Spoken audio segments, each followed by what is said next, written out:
What's up, Spud Nation?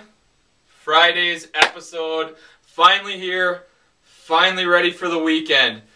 I just came rolling in, just played a rec basketball game, and guess what? We got a W.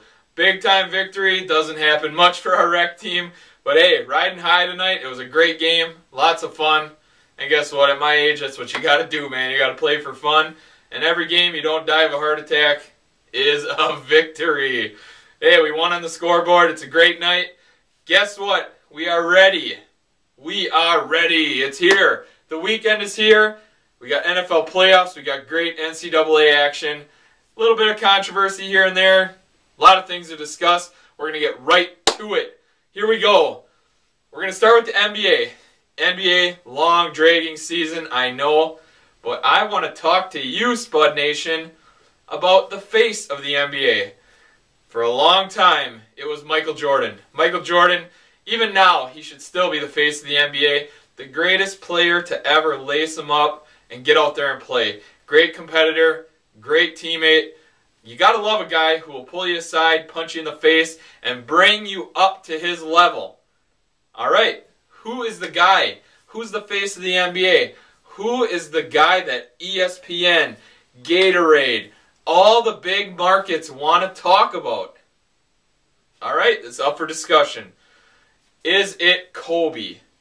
For a long time, you guys, Kobe was the best player, the guy that everyone wanted to interview, the guy that every kid wanted to be. Kobe's kind of declining. I know all you Kobe fans, I apologize. Reality sets in. It's tough to swallow. But right now, Kobe is declining. He's played a long time. He's been in the NBA for many, many years, logged many minutes, and done many great things. But right now, Kobe is declining. So to say he's the face of the NBA right now, I think is really far-fetched. Now you have LeBron James stepping up to the plate. Is LeBron really the face of the NBA? He's a villain now. People outside of Miami, they look at him and the whole South Beach controversy. You have LeBron being put on a pedestal, but it's a lot of people criticizing him. A lot of people calling him the bad guy. Going to arenas and getting booed. LeBron is a great player. I'm not taking that away from him. Is he the face of the NBA? The NBA doesn't want the face of their entire franchise to be a villain. Right now, I'm telling you, it is slowly becoming a guy by the name of Blake Griffin. He highlights SportsCenter every night. He's turning the LA Clippers, LA's second team, their JV team, he's turning the Clippers into a winner. He does amazing things every night. The guy can fly out of the gym. He is an attractive man. He doesn't say the wrong things. Blake Griffin, look at him. His jersey sales are going to go through the roof this year. Blake Griffin bringing the LA Clippers into the limelight. And I'm telling you, if he's not the face of the NBA right now, he is slowly climbing the ladder to greatness. So, Kobe, you had your day. LeBron, you took the wrong turn. Blake Griffin, as long as he continues on this path, he's going to be really hard to keep out of the NBA's spotlight, the limelight, being the man, the franchise, the face of the NBA. Just my opinion, Spud Nation. If you have something else, Facebook, sound off there. Sound off on the forum. Hit me up on my email, craig@thesportscoach.com. All avenues for you to fire back at me. That's what makes the Sports Coach website so much better and so much more different than any other website, show, radio show, anything that you're watching, listening to. Alright? You guys can be interactive with me. If you think I'm crazy or I suck, let me know. If you think it's great, let me know. This website is built for you to be interactive. Alright, we're going right to the NCAA. Before we get started with any of this, I'm going to tell you right now, Spud Nation, I am going to be running a big NCAA money pool. One bracket, $10 each. Guess what? My goal is to reach 2,000 entrants, and 2,000 entrants, let's do the math, carry the zeros, $20,000. That means big payouts for all of you, Spud Nation. I've been running pools in the past. We haven't hit the 2,000 entry mark, but $10, it's a pretty good gamble into a pot of 20 grand. All right? Contact me, let me know, tell all your friends. The more people we can get in, the bigger the pot is going to be. And guess what? It's all going to be aired right here at sportscoach.com. You're going to be able to look at tallies. All you have to do, pay the $10, fill out your bracket, and the price of a stamp. Mail them in to me, and it's go time from there. All right, we're jumping over into the action of the weekend. Saturday, big games. All right? Take your rest. Football hasn't happened yet. You have Ohio State taking on Illinois. #1 team taking on a ranked opponent, a Big Ten opponent. Ohio State's just too good. They're going to continue to win. I don't care where they're playing. In the parking lot, in the snow, doesn't matter. Ohio State will continue to win, led by their freshman phenom, Jared Sullinger. Villanova going into Syracuse. Syracuse has now become mortal. We know they can lose. That 2-3 zone can be taken advantage of. And Villanova has the players to do it. Great guard combo. They can shoot the ball. Syracuse extends. They can penetrate the zone. Look at Villanova to get an upset win. Dropping Syracuse 2 losses in a row. Huge win by Villanova on the road. Texas going into Kansas. 2 highly ranked teams. I'm going to tell you right now, another undefeated team's going down. Another defeat. It's going to happen. Kansas has been playing everyone tough. Close games. Texas will go into Kansas and upset the Kansas Jayhawks. Big win for the Longhorns. And the last game, Michigan State taking on Purdue. In Purdue, Michigan State, I just can't figure them out. Talent galore. I got to call it. Purdue's going to win this game at home. Michigan State, you got to start proving things to me. Pretty soon, you're going to see Michigan State completely dropped out of the top 25. And could they be questioning a tournament berth? We'll see. They need some big wins under their belt, though. All right, NFL playoffs. This is what you're all waiting for. The big main event of the weekend, the NFL playoffs. First, I got to talk to you about something. Growing up in Wisconsin, right now being surrounded by Green Bay Packer fans, I'm going to tell you a few things that drive me nuts.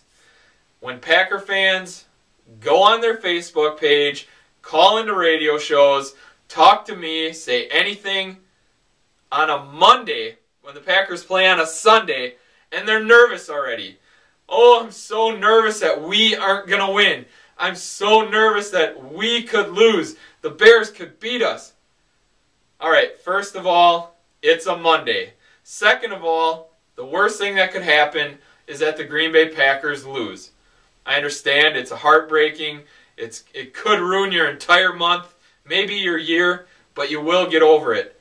And third thing that drives me absolutely crazy is using the word we. We aren't out there playing. I am not putting on a uniform. I am not part of that team.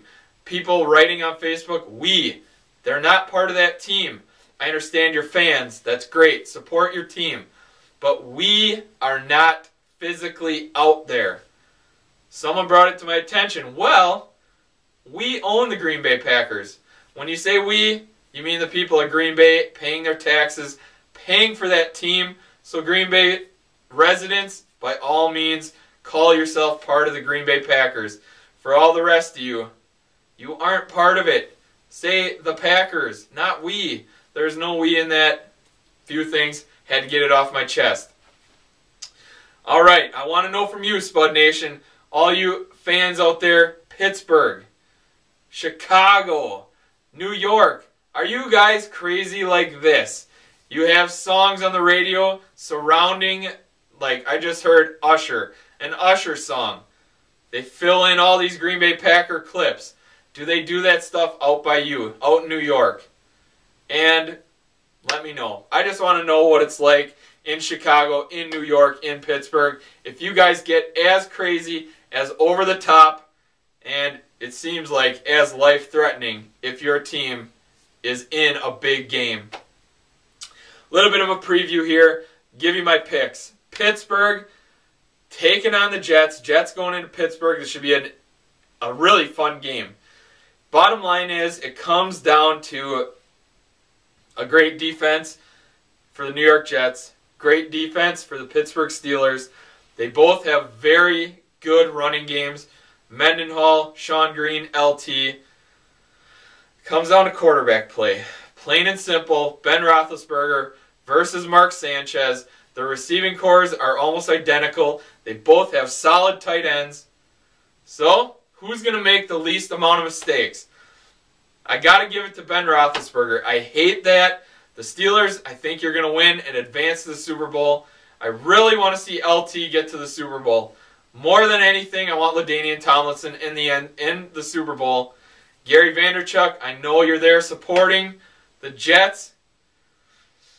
All right, I'm going to pick with my heart here. Jets, you're going to win. You're going to upset Pittsburgh. Big Ben, you might outplay him, but LT, you're going to have a phenomenal effort. They're going to get a big play out of Brad Smith, and Jets are going to win. Jets advance to the Super Bowl to take on who? All right, we have 1-6 seed in Green Bay going into Chicago. Let's break down this matchup right quick. Great defense is going head-to-head. Dom Capers, one of the best in the business, defensive coordinator. I love his 3-4. I love the pressure he brings. Tramon Williams is now a Pro Bowler. They bring Charles Woodson off the edge. Chicago, Brian Urlacher in the middle. Julius Peppers rushing the quarterback. Offensive line play. Both playing extremely well. Then you get their running game. James Starks has come out of nowhere. Matt Forte doesn't run well between the tackles, but he does enough. And he's a beast. Absolute beast in the passing game. Then you go to the wide receivers. Green Bay has a complete edge when it comes to wide receivers. Chicago's are small, but Devin Hester can always break it loose. You look at Green Bay, though, they're deep. Donald Driver, Greg Jennings, Jordy Nelson, and then you can't forget James Jones. On top of that, Chicago-Green Bay tight end battle. Chicago's got the better tight end. Jermichael Finley is much missed right now for Green Bay. But Greg Olsen, stud player, doing his thing as of late. And the deciding factor, quarterback play. Aaron Rodgers right now is the best in the business. It's going to be really crappy weather, probably freezing cold, snowy, their field is going to be extremely hard, poor grip, but this is where Aaron Rodgers builds his legacy. Jay Cutler, I don't like his decision making. He tries to force way too many balls in. Sometimes he looks great. At other times, absolutely horrible. And then you get him to the red zone, where decision making is at its finest. Aaron Rodgers is a mastermind. A+ rating all over the place in the red zone. Jay Cutler, not so much. D+, C- rating. He doesn't throw the ball extremely well in the red zone. A lot of poor judgments, a lot of turnovers in the red zone, and Chicago doesn't have that running game inside the red zone. Packers have the edge. Best quarterback, best defensive coordinator. They're going to advance.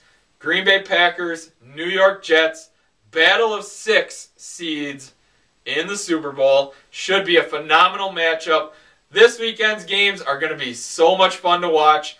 All you crazy fans out there, whether you're from Green Bay, Chicago, Pittsburgh, New York, enjoy some good football.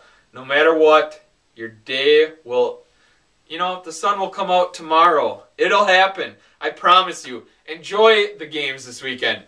Go have fun, have a party, live it up, get mad, get involved in the game, but know that tomorrow will be another day.